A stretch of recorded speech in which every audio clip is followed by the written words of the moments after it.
For those of you who have already signed up for the AdamsU credit, head over to the course description and assignments. If you're still on the fence about the credit, you have until the workshop's start date, because attendance is one of the requirements.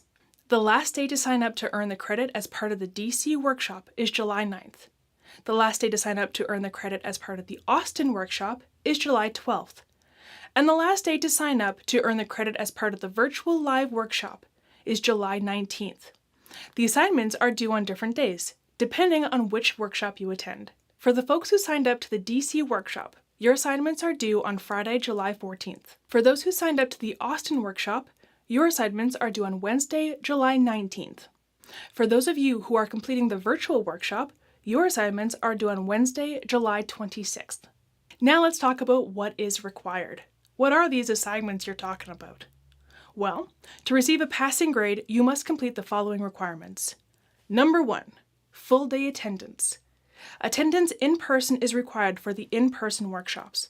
For the virtual workshop, you must watch all the sessions on the day they are presented. You don't necessarily have to be synchronous with us, but we recommend it. Number 2, 2 written responses that are based on activities observed during the session, 1 for each day, and you will analyze, synthesize, reflect, and respond to the questions listed. The third requirement is to complete some reflection questions. You will answer the questions about one of the activities presented during the workshop.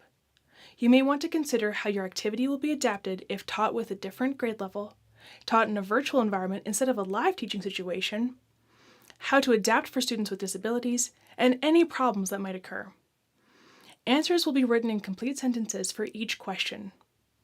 This reflection could then be easily adapted into a complete lesson or unit plan for you to use in your classroom.